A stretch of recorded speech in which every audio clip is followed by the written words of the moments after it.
Nada acontece por um acaso. Tudo é planejado. Hoje é a inauguração da nova sede da Abracan e vamos conversar com os seus profissionais.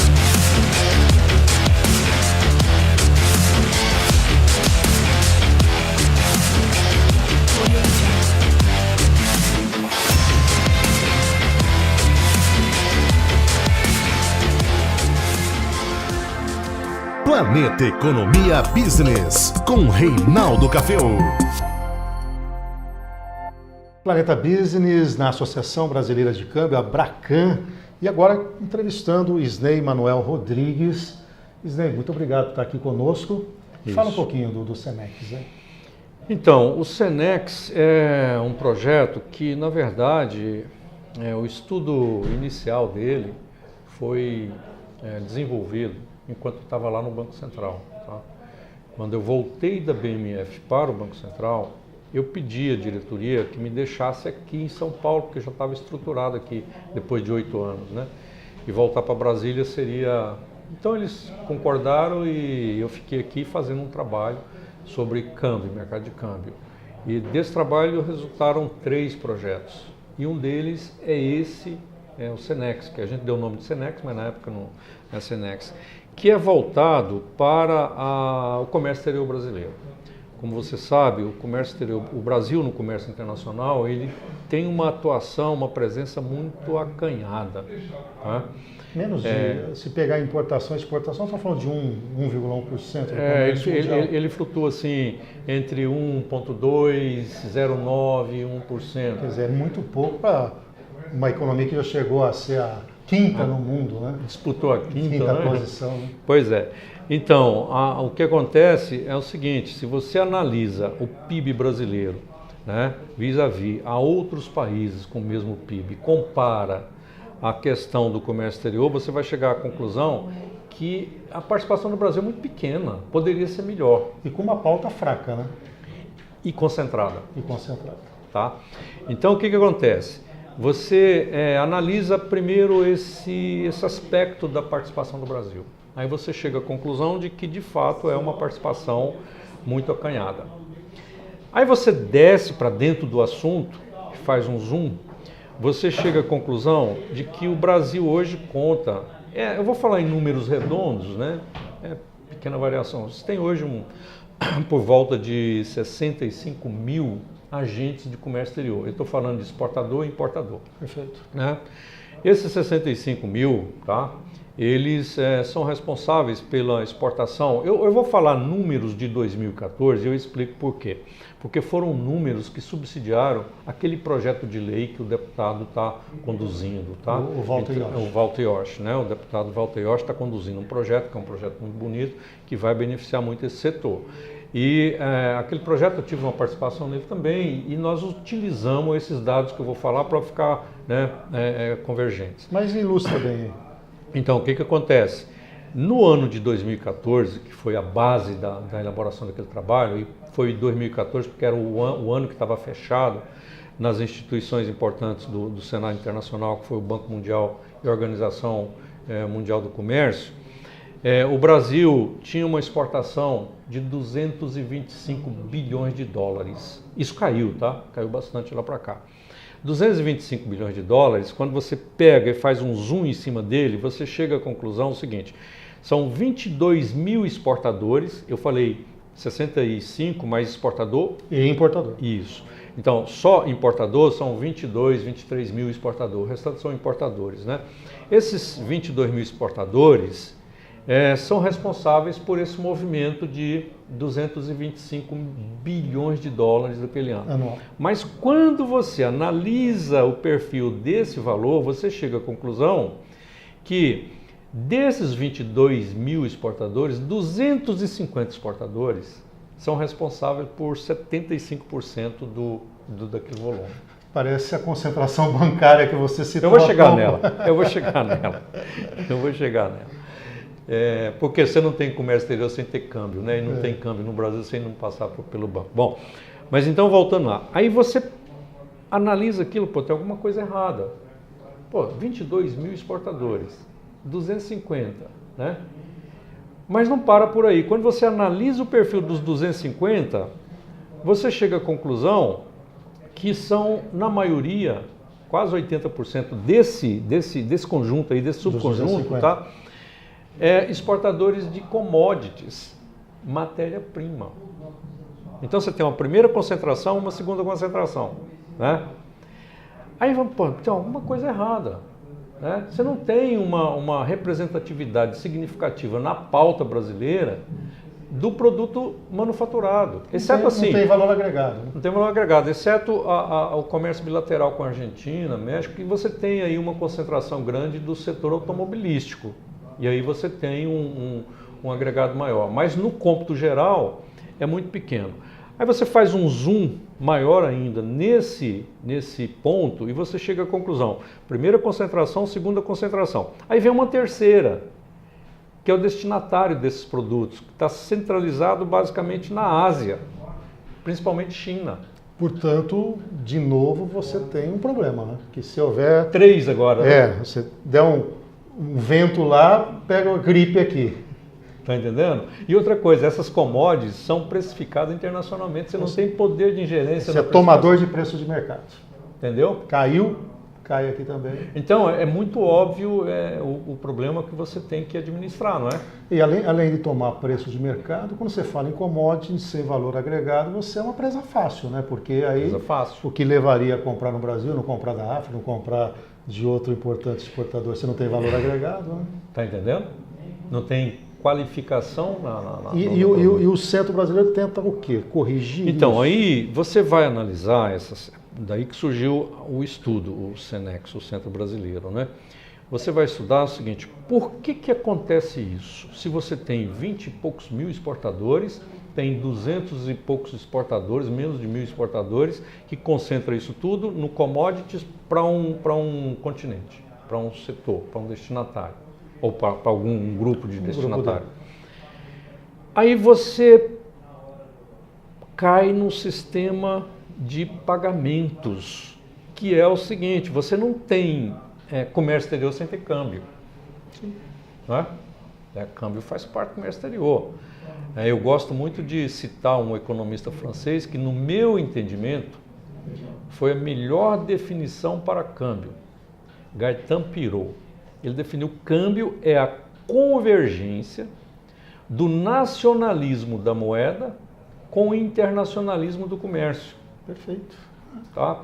E eu agregaria hoje, tá? O internacionalismo não é mais só do comércio, é dos fluxos financeiros. É que ele definiu o fluxo, na verdade, acaba dando mais o tom do que o próprio comércio. Tá? Então, aí você fala, bom, então temos alguns problemas aí para verificar, né? E vai conversar com os agentes do mercado, os exportadores, os importadores e tudo, você descobre o seguinte, além das dificuldades normais que eles têm de logística, tributação, essa coisa toda, eles têm uma dificuldade tremenda no câmbio. Aí você fala, mas por que você tem dificuldade no câmbio? Eu não tenho com quem, é difícil eu vender e comprar câmbio. Tá? Aí você vai analisar, aí sim eu vou trabalhar agora, vou citar números mais recentes, de 2017. Publicados pelo Banco Central, tá? Está lá no site, você pode entrar lá e ver, né?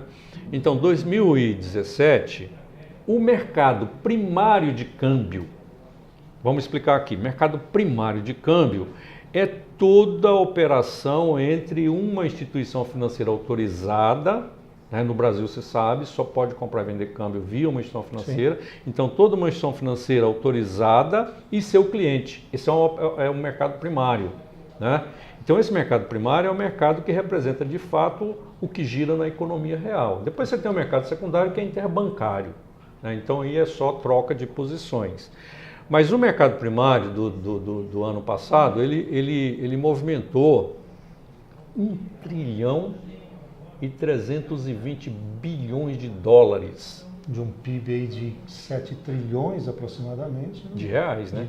7 trilhões de reais, ou de dólares. Estou falando de dólar. Então ele está representando mais de 50% do PIB. Então a questão é o seguinte, 1 trilhão e 320 bilhões de dólares.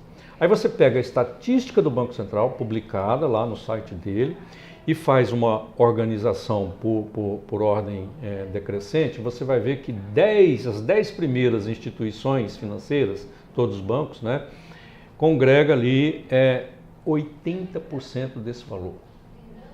Aí que vem na concentração bancária. Tá? Aí que vem a concentração bancária. Então você pega 10 bancos, concentra então 80% desse 1 trilhão e 50 bilhões por aí. Vamos arredondar para 1 trilhão. Né? Tá? 1 trilhão. Tá? Muito bem, 10 bancos. Desses 10 bancos, você analisa os 10 bancos, você chega à conclusão de que somente 4 são bancos de rede. Ou seja, somente 4 bancos atendem o Brasil inteiro, exportador e importador, inclusive. Você acha que há possibilidade de 4 bancos, tá? Por mais boa vontade que tem esses bancos, por mais que eles querem, eu não culpo nenhum banco, tal, porque de fato a estrutura é muito complicada. Esses números já mostram. Sem dúvida. Então, o banco tem que atender um exportador de 50 milhões, 100 milhões, tá? E um exportador de 5 milhões. Se a estrutura dele não é suficiente, qual que ele vai dispensar? Ele vai priorizar os maiores. Ué, óbvio. Sem dúvida. Então, a gente tem que ser justo, porque não é só culpa do banco, né? Tanto é da própria estrutura que está à disposição. Exatamente, tá? Então, esse é o quadro onde se insere o projeto do Senex. Perfeito. E ele está em que momento? A questão que nós estudamos é o seguinte. Só para ficar claro, então ele é uma inserção dos excluídos nessa sua estatística. Eu entendi, são 22 mil que exportam, 250 representam 80%, nós estamos falando dos outros 21.750 que ficaram para lá. Por aí. Né? Porque é a hora que você vai trazendo para cá. Como esses outros 21 mil podem melhorar, né, ter mais acesso a esse comércio a partir do Centro Brasileiro de Comércio e Negócios com o Exterior? 2 variáveis importantes levaram a gente a estudar o Senex. Ganho de escala. Perfeito. E capilaridade. Tá? Então, se você não pode transformar um exportador pequeno num grande de uma vez para ser atendido, você junta todos, tá? E transforma a operação resultante numa operação grande. Perfeito. Certo? E a capilaridade? Então, vamos quantificar o tamanho dessa operação. Nós falamos que de 1 trilhão e 320 bilhões... Um tri ficaram nos Então você tem 4, solto aí no mercado 300 bilhões de dólares, certo? Que se tiver organizadinho e tudo mais, você tem o poder de 380. É o foco, é o nicho que você tem. Então nós estamos falando de um negócio de 380 bilhões de dólares. Que é o volume, a escala necessária para que esse player individual, que não tem força, voz, vez, que agora ele teria. É um sentido do associativismo, né? Da junção. Fecha. E a Abracan, qual é o papel dela aí? Então, no começo, esse projeto ele foi desenvolvido, ainda estava lá no BC, foi desenvolvido lá e tal. Ele foi desenvolvido para ser operado só com os agentes comerciais, exportador e importador. Tá? Então você desenvolveria um sistema sofisticado, né? Mas de acesso simples. Né? Quase um home broker. Né? Eu diria um sistema de compensação aí, tá? Mais sofisticado um pouco. Que além de trabalhar os valores, você trabalha também ajuda a parte burocrática, tá? De contratos e tudo. Então esse sistema foi desenhado exatamente para atender esse grupo. Nós não pensamos em instituições pequenas, tá? Nós pensamos em instituições financeiras pequenas. Perfeito. Nós pensamos em fazer esse sistema para transformar os pequenos num grande e chegar num banco grande. Perfeito. Ou num conjunto de bancos grandes. Tá? Ou seja, o sistema seria assim, um facilitador, né, um pré-operador para um grupo de bancos. Mas nesse modelo reforçaria a concentração. Pois é. Aí, no meio do caminho, aí a gente tem que dar crédito a quem tem, né? Sem dúvida. O Wilson Nage, mais a Kelly e o ex-presidente, o Luciano, me procuraram. Nós estamos sabendo que você está desenvolvendo um trabalho aí, tudo, nós queríamos saber e tal. Expliquei. E um olhou para o outro e falou assim, pois, né, mas aí você vai acabar de matar as corretoras, os pequenos. E como é que a gente pode encontrar um meio termo para isso? Wilson, eu vou dar uma pensada e discutir com os demais colegas, porque eu não estou nesse projeto sozinho. Né? Então, eu vou dar uma pensada e ver o que a gente pode fazer. Aí, o que aconteceu? Pensei, desenhei cenários, estressei cenários, tá? Falei, gente, aqui tem uma sinergia fantástica. Você tem operadores de câmbio pequenos, com agentes de comércio pequenos. Se a gente reestruturar essas ideias todas e incluir esses associados da Abracan aqui dentro do sistema, eles vão dar uma liquidez fantástica para isso. Perfeito. Você praticamente traz a concorrência para o próprio sistema. Perfeito? Então, você tem um sistema em que você vai negociar, você tem um exportador, importador, que precisa comprar, que precisa vender, que precisa depositar lá fora, que precisa preencher cadastro, que precisa fazer aquele trâmite todo de procedimentos, tá? Que hoje ele faz com um banco, se não dá certo o negócio ele tem que fazer com outro, enfim, aí... E ele pode ter um diferencial, né? Que é a agilidade do pequeno, né? Agilidade do pequeno, porque uma vez que você concentrou isso daqui, mais barato, mais ágil, melhores taxas de mercado, e, enfim, você ganha todos, tá? E com isso você viabiliza, né, um acesso ao mercado financeiro de câmbio para o pequeno. E vai ter um reflexo no crescimento daquilo que nós falamos no começo, que é a diversificação da pauta. E que ponto nós estamos, então, nesse modelo? Difícil. De 0 a 10, está onde? Estamos aonde? Eu diria que nós estamos hoje assim no 6, 7, tá? De 0 a 10, está caminhando, né? Nós estamos numa fase em que a gente já está conversando, levando o projeto, já prontinho, bem organizado, bem pelo feito. Pelo que eu vi, está bem né? estruturado. Tá. Né? E levando, entregando para os possíveis participantes, né? E até agora eu diria para angariar, né, participantes e fundos para fazer, você precisa de recursos, né? E eu diria para você que até agora nosso aproveitamento é de 100%. Que ótimo, boa notícia, né? E para a Abracan especificamente cumprir a função dela como entidade, né? Ficou um projeto bonito porque você tem, por um lado, um benefício muito grande para os pequenos agentes de comércio, e por outro, para a solução perfeita. Muito bem.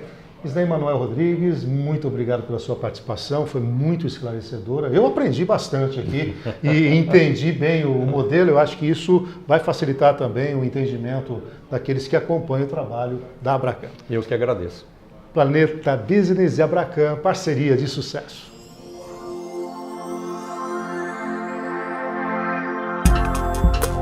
Planeta Economia Business, com Reinaldo Caféu.